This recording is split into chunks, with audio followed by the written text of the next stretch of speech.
Basic देखा था कि पेरिटोनियम आपकी बॉडी में है कहाँ, किस तरह है। अब मैंने जिस तरह बताया था ना कि हमने किन किन चीज़ों की डिटेल बनी है, उन सारी चीज़ों की हम डिटेल अब पढ़ते जाएंगे बारी बारी।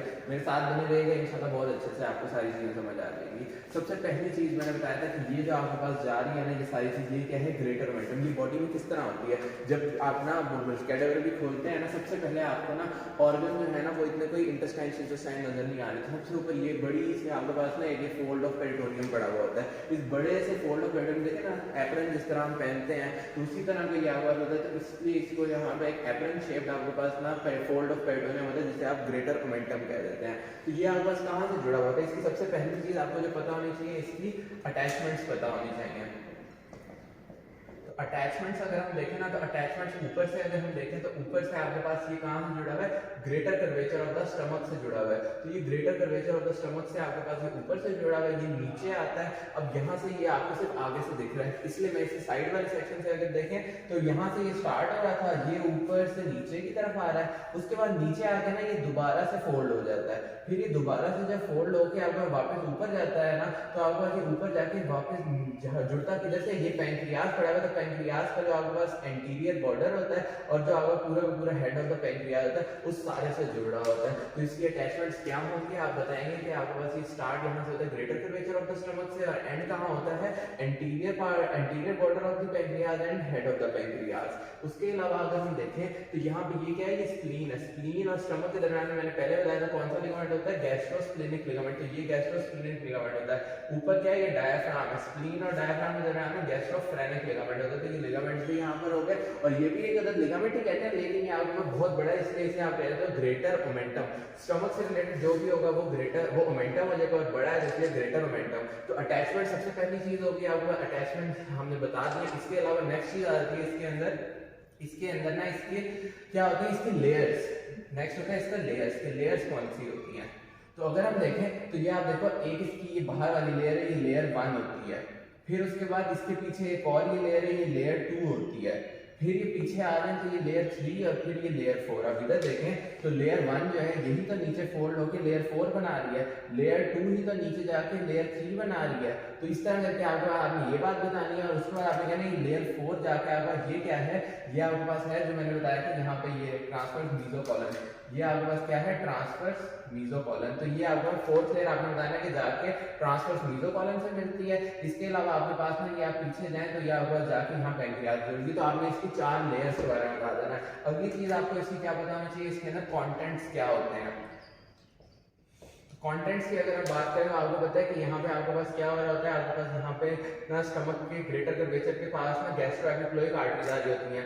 ये वाली आपके पास हो जाती है लेफ्ट गैस्ट्रोएपिक्लोइक आर्टरी, जो कि किससे निकलती है, स्प्लेनिक आर्टरी से निकलती है। और ये जो होती है आपके पास हो जाती है राइट गैस्ट्रोएपिक्लोइक आर्टरी, जो कि किधर से आ रही होती है, आपके पास जो गैस्ट्रोड्यूडनल आर्टरी से आ रही होती है। तो इस तरह ये आपके पास कंटेंट्स हो गए ना। और इसी तरह वेन्स भी आपके पास यही वाली वेन्स जो होती है ना, यहाँ पे साथ ही राइट गैस्ट्रोएपिक्लोइक वेन और ना लेफ्ट गैस्ट्रोएपिक्लोइक वेन वो भी आ जाएगी। तो वैसे इसके अलावा ना ये पूरा का पूरा जब आप बॉडी को लेते हो येलो होता है, क्यों, क्योंकि इसके अंदर फैट भरा हुआ है। तो अगला कंटेंट इसका क्या होता है कि इसके अंदर फैट होता है, तो वो फैट का आपको पता होना चाहिए। इसके अलावा आपके पास एक आखिरी चीज जो आपको पता हो कि ये देखो, ये आपका ग्रेटर मोमेंटम है ना, तो आपका पीछे से लेसर सैक आ रहा था ना, अगर देखें तो ये लेसर सैक बिल्कुल इसके अंदर आके ऑब्लिटरेट कर रहा होता है। तो ये बात आपको पता होनी चाहिए कि इसकी जो सेकंड लेयर और थर्ड लेयर है ना, इनके दरमियान में आपका लेसर सैक जो है वो आके ऑब्लिटरेट कर रहा होता है।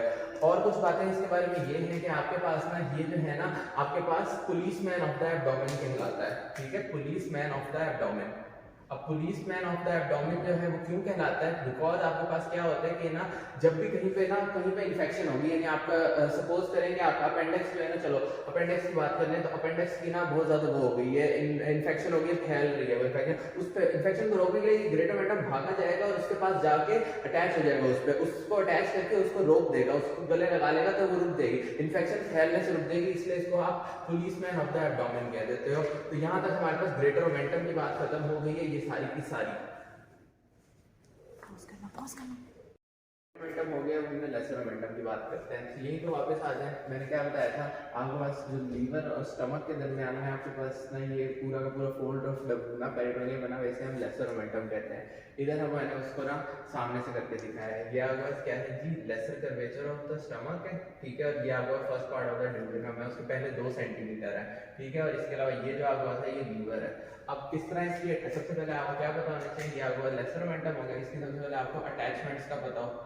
अब इसकी अटैचमेंट्स किस तरह होंगी, तो नीचे से अगर देखें तो आपके पास ये देखें lesser curvature of the stomach है, और इसके अलावा यहाँ पे आपके पास first 2 centimetre of the duodenum है। तो ये दोनों चीजें याद रखने के, first 2 centimetre of the duodenum और बाकी lesser curvature of the stomach, इसकी क्या हो जाती है, लोअर अटैचमेंट हो जाती है। अपर अटैचमेंट जो है वो इसकी लीवर पे होती है। अब वो लीवर पे उन्होंने कहा है कि इन्वर्टेड एल शेप, ये मैं लीवर को उस तरफ से पीछे की तरफ से दिखा रहा हूँ तो आपको सीधा एल नजर आ रहा है, लेकिन अगर हम लीवर को आगे से देखेंगे तो आपको इन्वर्टेड एल नजर आएगा, ठीक है। तो यानी आपको अगर आप ये लीवर है ना सीधा करके, तो उस पर आपको ऐसे करके नजर आ रहा होगा, लेकिन हमें तो क्या कहते हैं इसी तरह का। आप यहाँ पे क्योंकि हम पीछे से देख रहे हैं तो इस तरह करके नजर आ रहा है। इसका ये क्या है, ये वर्टिकल लिम्ब है।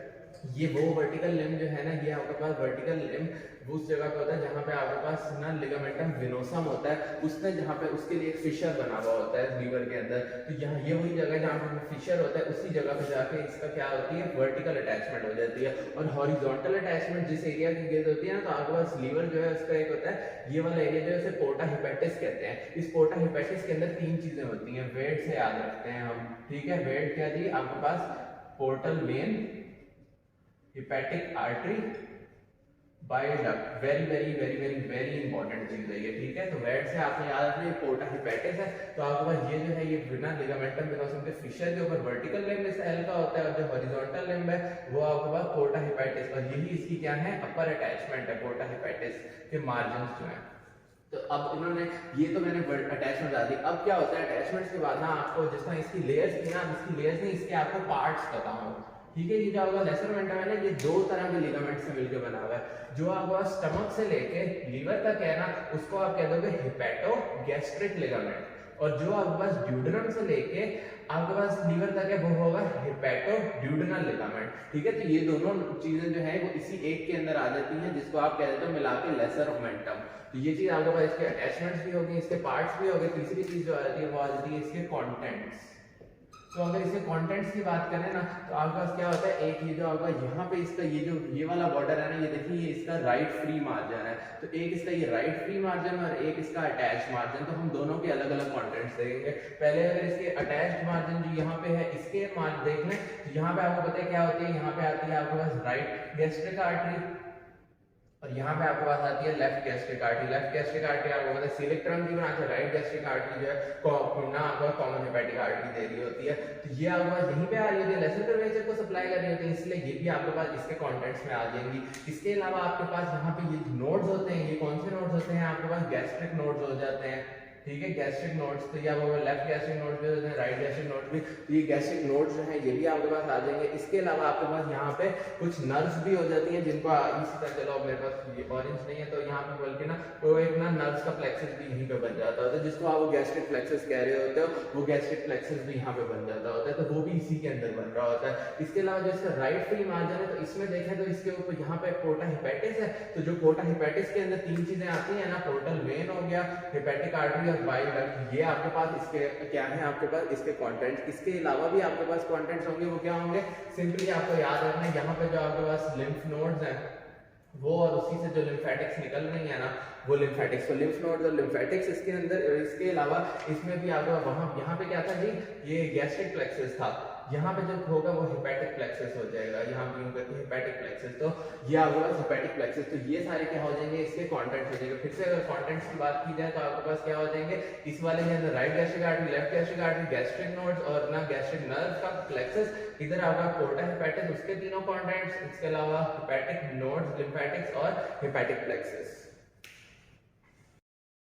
यहाँ लेसर मोमेंटम तक कर लिया। अब हमने क्या करना है, अब हमें मेजेंट्री करनी है। उसके लिए वापस इधर आए तो ये देखिए मैंने बताया था इंटेस्टाइन को पीछे पोस्टीरियर एब्डोमिनल वॉल से जो फोल्ड ऑफ पेरिटोनियम जोड़ता है उसको हम मेजेंट्री कहते हैं। यही मेजेंट्री जो है ना, क्योंकि आपको पता है इंटेस्टाइन बहुत ज्यादा फैली हुई होती है, इस तरह करती है। मैंने ब्लू कलर में ना इंटेस्टाइन बनाने की कोशिश की, तो इन सारी इंटेस्टाइन को ना उसके बाद उसको कवर करती है ये मेजेंट्री ना पेरिटोनियम। उसके बाद पीछे आपके पास ना एक पूरी की पूरी इस तरह करके मेजेंट्री, ये सारी मेजेंट्री है और पीछे जाके ये जुड़ जाती है। अब किस तरह किस जगह पे जुड़ती है, वो उसकी अटैचमेंट होती है, वो मैं अभी बता देता हूँ। लेकिन अब आपको सबसे पहले एक बेसिक कॉन्सेप्ट होना चाहिए कि आपको पेट में ये सारी इंटेस्टाइन्स हैं, ये अगर ये मेरी इंटेस्टाइन है, ठीक है, अब मेरी जो पेरिटोनियम ने उसको इस तरह कवर किया और उसको पीछे की तरफ यूं करके ले जाके मेरे पोस्टीरियर एब्डोमिनल वॉल से जोड़ दिया है, ठीक है। तो वही अब ये और ये पीछे सारी जो चीजें हैं ना वो पोस्टीरियर एब्डोमिनल वॉल वाली हैं। अब सबसे पहले अगर हम देखें तो उसने कहा इसके अब दो बॉर्डर्स होते हैं, ठीक है। एक तो इसका ये क्या होता है, ये वाला जो बॉर्डर है जो कि इंटेस्टाइन से जुड़ा हुआ है, इसे हम इंटेस्टाइनल बॉर्डर कह देंगे या फिर हम इसको फ्री बॉर्डर कह देंगे। और ये आप देखें तो इंटेस्टाइन जो है वो तकरीबन 6 मीटर लंबी होती हैं। तो क्योंकि ये 6 मीटर लंबी होती है इसलिए जो इसका ये वाला इंटेस्टाइनल बॉर्डर होगा ये भी 6 मीटर लंबा ही होगा। लेकिन अगर आप इसकी रूट देखें ना, दूसरा जो एक तो फ्री बॉर्डर होगा, एक इसका रूट हो जाती है, ये अटैच बॉर्डर कहलाता है या रूट ऑफ द मेजेंट्री। ये जो होती है ना, ये आपके पास कितने में होती है, ये सिर्फ आपके पास 15 सेंटीमीटर की होती है, ठीक है। ये सिर्फ 15 सेंटीमीटर, क्योंकि आपको पता है उसने अटैच सारी को मिला करना है तो इसलिए 15 सेंटीमीटर की वजह से। इससे अब सवाल क्या आता है कि आपके पास ना ये जिसकी रूट ऑफ मेजेंट्री है किन किन चीजों को क्रॉस करती है, तो इसके लिए एक निमोनिक हो जाता है यूअर पीआईए, ठीक है। पीआईए का तैयारा हर चीज को क्रॉस कर जाता है ना, तो इससे आपको याद रह जाएगा क्या क्या चीजें। जिस तरह यू से आपके पास आ जाता है यूरेटर, ये देखें ये यूरेटर जो है ना, ये यूरेटर जो है ये इस तरह करके ये इसके पीछे से क्रॉस हो रहा है ना इसी के अंदर से, तो इसलिए ये यूरेटर हो जाता है। इसके अलावा पी से आपके पास नेक्स्ट चीज क्या आ जाती है, पी से आपके पास नेक्स्ट चीज आ जाती है ये वाला मसल। इस मसल को कहते हैं श्वास मेजर मसल, ठीक है, श्वास मेजर मसल। फिर आई से आपके पास आ जाती है ये पीछे आईबीसी जो है इंफीरियर वेना केवा, और ए से आ जाता है आयोटा, आयोटा, ठीक है। तो ये इंफीरियर वेना केवा और आयोटा, तो ये यूआरपीआईए से आपको बदल जाएगा। और इसके अलावा आखिर में आपको डायग्राम में भी दिख रहा है कि third part of the duodenum जो है ना, ये third part of the duodenum जो है ये भी आपके पास ना third part of the duodenum ये भी क्रॉस कर रहा है। तो इसलिए ये सारी चीजें आपको बतानी चाहिए कि ये सारी चीजें जो है आपके पास क्रॉस कर रही हैं इसको रूट ऑफ द मेजेंट्री को। सबसे पहले तो आपके पास अटैचमेंट्स होगी। सबसे पहली बात अटैचमेंट्स क्या होती हैं, इसके आपके पास दो बॉर्डर्स हो जाते हैं। एक जो होता है इंटेस्टाइनल बॉर्डर होता है जो 6 मीटर होता है, इंटेस्टाइन से जुड़ा हुआ होता है। एक इसका आपके पास ना अटैच्ड बॉर्डर हो जाता है जिसको रूट ऑफ मेजेंट्री कह देते हैं, 15 सेंटीमीटर का होता है। उसके नीचे से ना वो इन चीजों को क्रॉस कर रहा होता है, इसलिए उसके लिए यूआरपीआईए का निमोनिक हो जाता है। अगली चीज आ जाती है हमारे पास इसके अंदर कि हमारे पास इससे कॉन्टेंट्स की बात अगर करें, कॉन्टेंट्स के लिए याद रखें आयोटा के इस लेवल से आगे ये जो आर्टरी निकल रही है सुपीरियर मेजेंटेरिक आर्टरी है, तो ये सुपीरियर मेजेंटेरिक आर्टरी इसके अंदर से गुजरी तो इसका एक कॉन्टेंट सुपीरियर मेजेंटेरिक आर्टरी हो गया। दूसरा आपके पास क्या हो जाएगा, सुपीरियर मेजेंटेरिक वेन हो जाएगी। तीसरे नंबर पे आपको पता है ये सारी इंटेस्टाइन है, इंटेस्टाइन की मैंने सारी की सारी सप्लाई, आपने नर्व सप्लाई वाली वीडियो लाजमी देखनी है। उसके अंदर सारी नर्व सप्लाई जो है तो उसके लिए ऑटोनॉमिक प्लेक्सस जो यहाँ पे सारा का सारा बना हुआ होगा ना, इसके लिए इंटेस्टाइनल प्लेक्सस जो सारा, तो वो ऑटोनॉमिक प्लेक्सस जो है वो भी इसी के अंदर आएगी। ये जो पेरिटोनियम के जो फोल्ड्स बनते हैं ना इसके अंदर से आपका नर्व्स, आर्टरीज, वेसल्स, ये सारी की सारी चीजें जो है वो इसी के अंदर, और लिम्फ नोड, ये सब चीजें इसी के अंदर होती हैं। तो इसलिए आपके पास ये ऑटोनॉमिक नर्व प्लेक्सस जो है ना, ऑटोनॉमिक नर्व प्लेक्सस वो भी आपके पास यहीं पे आ जाएगा। इसके अलावा नेक्स्ट चीज अगर हम देखें तो इसके अंदर और क्या आएगा, आपको यहाँ पे 100 से 200 ना लिम्फ नोड्स आ जाएंगे, ठीक है, 100 से 200 लिम्फ नोड्स आ जाएंगे। और इसके अलावा आपके पास इन्हीं से निकलने वाली लिम्फेटिक्स जो होंगी वो भी आ जाएंगी। और इसके अलावा एक जो मोस्ट इंपॉर्टेंट चीज जो कि इसको फ्लेक्सिबल रखती है, ठीक है, जब जिस भी ऑर्गन के साथ ना आपके पास मेजेंट्री जुड़ी हुई होती है ना, वो ऑर्गन जो है वो फ्लेक्सिबल होता है, वो ऑर्गन यानी इधर उधर मूव कर सकता है। नहीं तो अगर किसी चीज की अगर जिस तरह किडनीज है वो मूव क्यों नहीं करती, क्योंकि उसकी आपके पास कहीं पे वो पेरिटोनियम उसके साथ नहीं जुड़ी हुई, वो रेट्रोपेरिटोनियल है। ये मूव इंटेस्टाइन इसलिए कर सकती है क्योंकि आपके पास इसके पीछे ही है। तो इसके लिए इसके अंदर क्या प्रेजेंट होगा, यहाँ पे फैट प्रेजेंट होगा, ढेर सारा फैट प्रेजेंट होगा।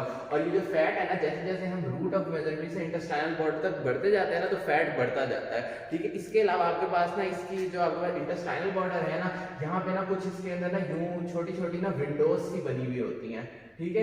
ये विंडोज जो है ना ये आपके पास छोटे छोटे सुराख से होते हैं, ये आपके पास ना इनको आप विंडोज कह देते हैं, इनका ना मेजेंट्री, और ये आपके जिजनम के अंदर होते हैं लेकिन आइलियम वाली जगह पर नहीं होते हैं, ठीक है। तो आपके पास ये क्योंकि ये पूरी क्या है जुजनम आइलियम है, तो ये आइलियम वाली जगह पर नहीं होंगी विंडोज, लेकिन जुजनम में होंगी। तो ये आइलियम और जुजनम का एक अंदर डिफरेंस हो जाता है।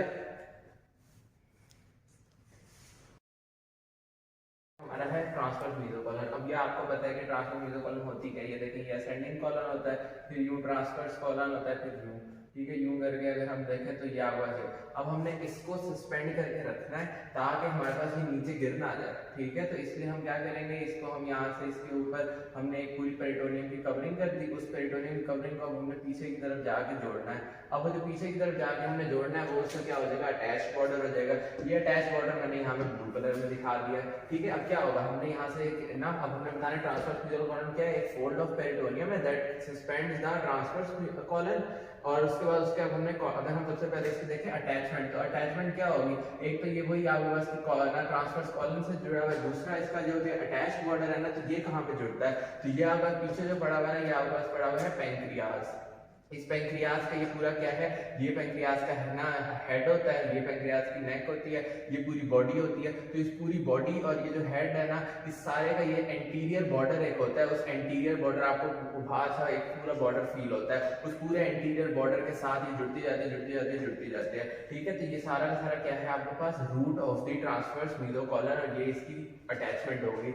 इसके अलावा अगर हम देखें तो ये वाली जगह हुई थी ना, तो ये आपके पास क्या है, ये आपके पास इसका ना लेफ्ट हैंड हो जाएगा और ये इसका राइट हैंड। तो यहीं पे ये जो दिखाएंगे ना, ये वही दिखाएंगे कि ये आपके पास जो है इस तरफ से जो आ रहा है, ये इसका राइट हैंड हो गया, right hand of the transverse mesocolon, और ये लेफ्ट हैंड हो जाएगा। फिर ये इधर से होता हुआ नीचे जाएगा, क्योंकि असेंडिंग कॉलन और डिसेंडिंग कॉलन जो है ये इनकी कोई मेसेंट्री नहीं होती, ये सिर्फ और सिर्फ आगे से इनके आगे पेरिटोनियम होता है, इनके पीछे कोई आपके पास पेरिटोनियम नहीं होता है। तो इसलिए आपके पास इसकी कोई मेसेंट्री टाइप ये सब नहीं, पहले होता है जब बचपन में होता है, लेकिन उसके बाद खत्म हो जाता है। तो अटैचमेंट्स ये हो जाती हैं।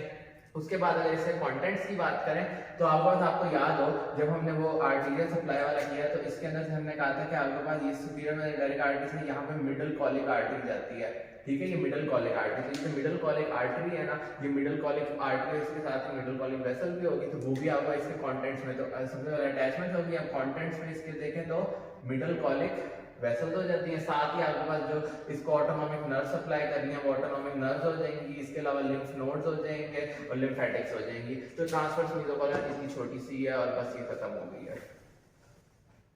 नेक्स्ट हमारा है मीजो अपेंडिक्स। अब ये जो मीजो अपेंडिक्स है ना, इसके अंदर देखिए ये आपके पास कह लीजिए आपका पूरा सीकम था, इसके यहाँ से करके ये अपेंडिक्स निकला हुआ था।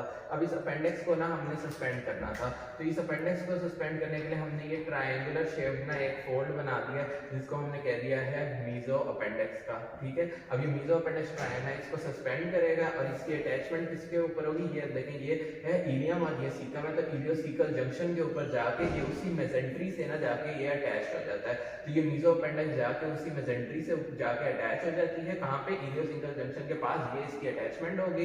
इसके कंटेंट्स क्या होंगे, तो आपको पता है यहाँ पे आपके पास आ रही होती है इलियोसिकल आर्टरी, उससे आपके पास यहाँ से जो इसको सप्लाई जा रही है वो होती है अपेंडिकुलर आर्टरी। तो वो अपेंडिकुलर आर्टरी जो है वो इसके अंदर आ जाएगी, इसके अलावा अपेंडिकुलर वेन आ जाएगी, इसके अलावा इसके जो सप्लाई नर्व सप्लाई जो ऑटोनॉमिक नर्व प्लेक्सस है वो इसको सप्लाई कर देगा, वो आ जाएगी, और लिम्फेटिक्स आ जाएंगे। तो मीजो अपेंडिक्स तो इतनी सी ही थी। मीजोकॉलन, अब सिग्मॉइड मीजोकॉलन क्या है, आपको पता है कि यहाँ से आपके पास अगर इधर देख लें हम, तो ये आपको इसके बाद क्या होता है, डिसेंडिंग कॉलन के बाद आपके पास ये एस शेप्ड आपके पास एक ये होता है, इसे आप क्या कह देते हैं, सिग्मॉइड कॉलन। अब इसको भी तो आपने नीचे गिरने से बचाना है ना, तो इसके लिए भी आप क्या करेंगे, एक इसको पेरिटोनियम से कवर करके पीछे से आपने जाके इसको कहीं पे जोड़ देना है, ठीक है। तो अब आपके पास इसमें आपको जहाँ पे जोड़ेंगे ना, तो ये बाहर वाला आगे वाला तो वही हो जाएगी, उसका जो बॉर्डर है जो कि इसको कवर कर रहा है। पीछे अब हम देख रहे हैं इसकी अटैचमेंट, सबसे पहले तो अटैचमेंट के अंदर हम इसका यही रूट देखेंगे कि इसकी रूट कहाँ पर हो रही है अटैच। तो इसकी रूट जब हम देखें तो ये आपका वी शेप्ड आपके पास इस तरह करके वी शेप्ड ना रूट बनी हुई होती है। अब ये वी शेप्ड रूट जो है इसको अगर हम देखें तो एक इसका ये क्या है, एपेक्स है। ये एपेक्स किधर है आपके पास, ये एपेक्स ये जो है ना आपका ब्लू कलर का बना हुआ, जो बना हुआ है लेफ्ट यूरेटर। मैंने इधर बताया था ना जो यहाँ वाला ये वाला, ये क्या था, राइट यूरेटर था।